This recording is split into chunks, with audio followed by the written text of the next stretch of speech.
You will not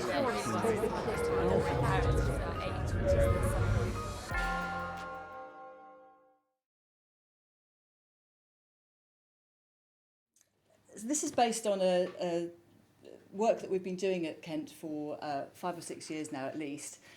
We set up the Centre for Parenting Culture Studies in Kent with a view to trying to bring together all of the research that's been done about contemporary family life and trying to situate that historically in previous kind of cultures of parenting as we might understand it, and also particularly to try to understand what this concept of parenting is. And so we pulled this work together in a book called Parenting Culture Studies in 2014, and that's from which I speak, but that's produced with my colleagues Ellie Lee, Charlotte Fairclough and Jenny Bristow. But more particularly, we had funding from the Templeton Foundation, from the Faraday Institute, to conduct a study of the entry into family policy in the UK of claims about the brain, how it was that neuroscience, or what looked like neuroscience, came to be talked about in across the kind of policy spheres of family policy and health relating to children. And I brought that study to the fore in a book called Neuroparenting, the Expert Invasion of Family Life, which came out last year. So that's what I'm going to be talking about. I just want to start with a question. Does anybody know what's going on here? And what it is that baby has got pinned to its chest? Nobody? It's called a starling, and it's a device which is designed to measure the number of words that that baby hears in a day. It's attached to a phone app. It's commercially available. It's $149, and it can set parents targets and give them prompts throughout the day to reach those targets of the numbers of words that they speak to their babies. It's not the quality, it's the number. I just went on the website this morning actually and added in a quote from this is a dad who's used it, who says, we're first-time parents, we're anxious as anybody would be, and we're really worried that we might miss out on something or actively cause harm to our baby by getting things wrong. And what he says here is that this device looks like a good solution to solve our anxiety problems, and there's certainly no harm involved. And what I want to do today is just to try and flag up, actually, I do think there's harm to this kind of way of thinking about family life. The American Academy of Pediatrics sets targets for the amount of time in a day parents ought to read to their children. When parents go for a consultation with paediatricians, the paediatrician has been advised to prompt the parent to tell them how much reading they're doing. And this is on a kind of prescriptive basis. So we have here images which I think are very depressing images of young children being read to, parents being taught to read with their children by people wearing stethoscopes. Now really they ought to have a brain scanner because the claim is made that this is about shaping the baby's brain. These women are in Senegal. They are the objects of an intervention by an NGO called the Tostan Foundation, which teaches them that they must look into their baby's eyes. And they're intervening in this particular community because it's thought that these women believe that there are jinns, genies, bad luck that will be brought to the fore if a mother looks into a baby's eyes. The claim that's made by the Tostan Foundation and the justification for their funding is that this will lift rural Senegalese people out of poverty if we can only teach them to look into their babies' brains. This is what I call neuroparenting. And the way I've understood it in the book is that this is a framework for understanding the obligation of parent to child, or the intergenerational obligation, in a different kind of way, where the primary role of the parent is to nurture the baby's brain development. And it's based on a presumption of emotional determinism, that the earliest years of life are where the adult is formed, that it's the parent that structures that emotional environment in which the child is born. And that this is a kind of now or never window of opportunity into which we can put input to then shape the future of society. And that there is a correct way of doing things that we now know. I would say, back to my expert's point, we do not now know. That if you look at the claims about language and the quantity of words that babies are supposedly need to hear for brain development, it's based on really not science.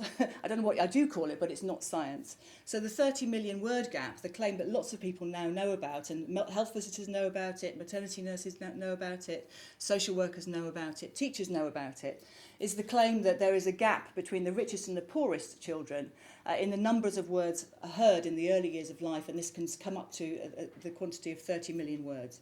Very kind of Malcolm Gladwell way of presenting things. But actually this was based on a study done back in 1995 by Hart and Risley. And their sample was 42 children, spread over 4 income groups. The families were observed for 1 hour a month by an academic going in and being in the home and counting the number of words that went by their ears while they were in the room with the child and their parents. The 30 million word claim comes from the fact that they said that they had a difference in the words counted between the 13 children who were in the highest status group and the 6 children who were in the welfare dependent group of 30 million words over a certain period of time. That's where this comes from. That's why that device exists, is because of this little bit of what people seem to think is science. The 30 million word study of Hart and Risley, which was called the Early Catastrophe, based on 42 children, was then developed into an initiative in America by Dana Suskind, who is a paediatrician specialising in children's deafness, actually, but decided to generalise her concern to children in general. And she takes forward this target-driven approach to parenting support and parenting interventions, where particularly poor, black, Hispanic parents are taught that they must speak more to their children in order to raise them up out of poverty. But what's very revealing about what Dana Suskind said about their project is that we're using the lever of parent talk to get into the parent-child relationship. And I think what's going on here is illustrated by this. It's not necessarily a concern with children's brains. It's not a concern with making children smarter. It appeals to parents' aspirations to do that for their children, a very good aspiration for parents who want their children to get on and to be better educated. But actually it's about transforming and neutralising the spontaneity that might be going on in the parent-child relationship. The 30 million word statistic or claim has been obviously emanates from 1995. Just last year, as I was finishing the book, David Cameron talked about it in his Life Chances speech, where he kind of drew on all the kind of neuroscience, neurobollocks claims of the day, and referenced all the people that I was going to be talking about in the book, which is great, perfect timing. He called the 30 million word statistic a staggering statistic because he said mums and dads literally build babies' brains through the baby talk and the silly faces that they do. And he therefore was advocating that parent training for all parents, regardless of social background, should be an aspiration. It should be a marker of aspirational parenting. And this was based on, he said, new scientific evidence emerging from the neuroscientific labs. This is what I would call the first 3 years movement. The movement of something, we look at the Starling device and it looks like it could just be, a latest fad, something you buy from Amazon, people are giving it to each other, to new parents as gifts. You buy it or you don't buy it. But actually this is policy. And the translation of these kinds of claims into policy is what I think is far more important than the fact that some people used to buy Baby Mozart DVDs, that some people buy kind of educational toys. I had a mobile for my child that was yellow and black. That kind of stuff. And at the end of the day, those are down to choices and, it doesn't really matter. But I think this does matter.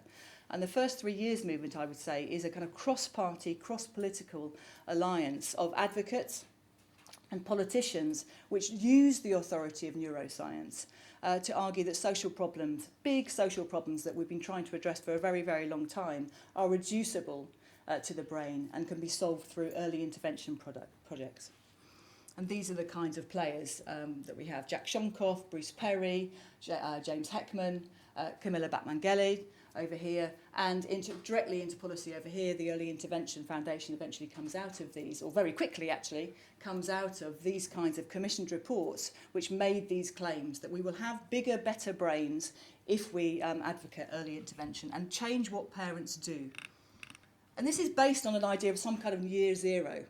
This idea that we now know, the research tells us, which allows us to, or requires us to break from the past, which I would say, when it comes to raising children, is the very worst thing we can possibly do. A sociologist that I found really useful, in fact, I think a philosopher actually, puts this in a very useful way, where he talks about that by having this kind of sense of a very exaggerated sense of change, which can come from different ways. It can come sometimes from the idea that we're living in very fast changing times, it's technology, or with the neuroscience claims, it comes from the idea that we've now got this incredible new knowledge that overturns everything we already knew. And that comes from the scientists, or usually the scanner actually.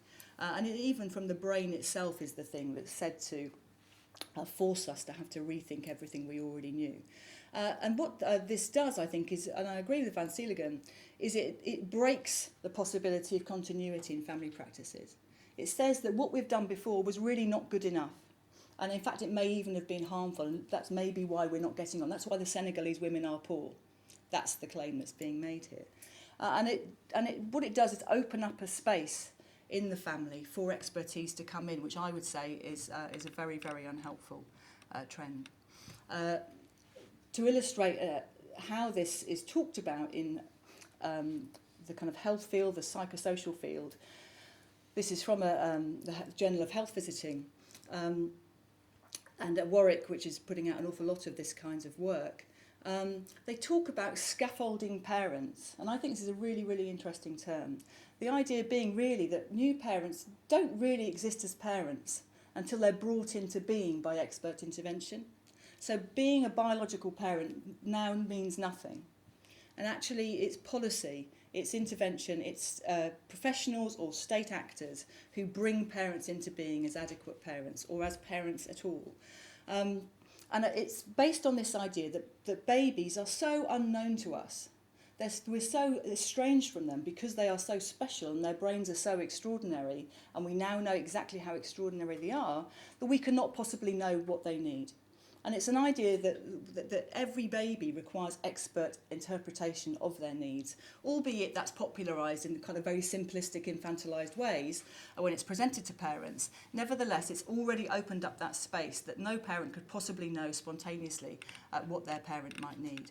And these ideas have become incredibly dominant amongst the people who work with families. If I speak to audiences of health visitors, social workers, maternity nurses, midwives, this is what they are being taught. They're being taught about neuroscience, small nuggets of brain claims, which then inform what they do. And they really like it. And there's a very kind of evangelical buzz going on at the moment in the health visiting world around these kinds of ideas. And there is no space in this for any kind of critical thinking, I would say. There's some excellent critical thinking about neuro claims making, some of them here. And there's no space for these. In fact, in our survey of the policy literature, back in 2003, John Brewer's book, The Myth of the First 3 Years, is actually there, listed as a reference in one of the policy documents, Birth to Three Matters. After that, there's nothing. There's nothing critical that gets incorporated into the policy literature. So I would say that we have some very strong reasons to resist neuroparenting. And the first is that it inserts experts into a place where they should not be.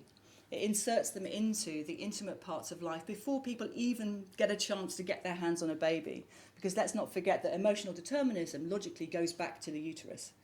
And so it's actually, so we have lots of talk about the need to bond with the bump, for fathers to bond with the bump, which apparently is easier because they're closer to it, etc., etc. It secondly undermines parental authority, because before people even become parents, you tell them that they're not going to be good enough. They cannot know. How can you know? It takes a brain scanner to tell us these things. Thirdly, I think it intensifies rather than resolves or diminishes parental anxiety. It gives parents far more things to worry about. And not only that, it tells them that what they do in the early years lasts forever. This is a window of opportunity. It's a window. Windows close. And that's rather than plasticity being understood as something that is actually could be a very reassuring understanding or discovery about the brain, it becomes instead a source of considerable anxiety. It also pathologises infancy and intimacy. rather than legitimately focusing expertise on areas where things go wrong or are not working properly, this continually seeks to universalise dysfunction. And I think that's an incredibly unhelpful thing for people in general, and really unhelpful for people that actually have children that have problems, where the focus is continually blurred and moved away from what they really need.